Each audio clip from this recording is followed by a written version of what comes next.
des façons avec laquelle Dieu nous parle, c'est notre témoignage intérieur.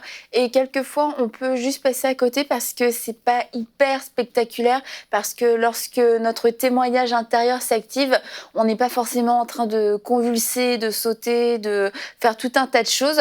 Et du coup, on peut se dire, bon, c'était rien, c'était juste un petit frémissement intérieur, une petite voix intérieure. Mais j'aimerais aujourd'hui vous encourager à porter une grande attention à votre témoignage intérieur, parce que le témoignage intérieur, c'est pas juste une petite impression et souvent on va dire oh je le sens pas, mais en fait c'est l'esprit de Dieu en vous, l'esprit de vérité qui est en train de vous communiquer un message, qui est en train de vous communiquer une direction. La Bible nous dit dans Jean 16:13, quand l'esprit de vérité sera venu, il vous conduira dans la vérité tout entière, car il ne parlera pas de lui-même, mais de ce qu'il aura entendu, et il vous annoncera les choses à venir. Et l'Esprit de Dieu en nous, qui est cet esprit de vérité, veut nous communiquer les choses à venir, veut nous prévenir et veut quelquefois nous empêcher de prendre certains chemins, certaines directions, parce que lui qui connaît toutes choses à l'avance, c'est l'issue de cette décision, c'est l'issue de ce voyage, l'issue peut-être de ce nouveau travail, de ce mariage,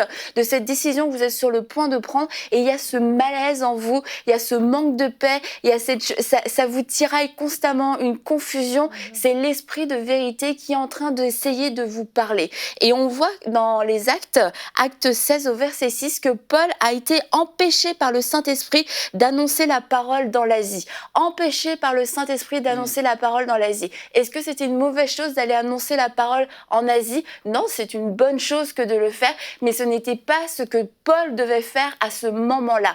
Et il y a des bonnes choses que vous pouvez faire, que vous voulez faire, que vous avez prévu de faire, mais le Saint-Esprit vous en empêche. Le Saint-Esprit met un frein en vous parce que ce n'est pas la bonne chose à faire pour vous en ce moment. Et lorsque le Saint-Esprit nous parle à travers notre témoignage intérieur, en mettant ce feu vert ou ce feu rouge, on a cette paix, c'est bon, on y va, on se pose pas de questions, ou alors on a ce malaise et constamment on repense à cette décision, on repense à ce sujet particulier et on se sent toujours un petit peu mal.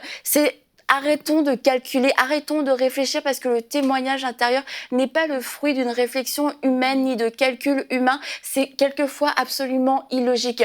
Mais c'est tout simplement l'esprit de vérité en vous qui vous annonce les choses à venir et qui essaye de vous communiquer une direction. Alors même si c'est pas une voix violente, même si c'est pas ultra spectaculaire, c'est une des façons dont Dieu nous parle et c'est une des façons dont Dieu aussi veut nous protéger dans notre vie de tous les jours. Soyons attentifs à notre témoignage intérieur. Retrouvez la suite de ce programme dans l'émission Bonjour chez vous sur ENCI TV.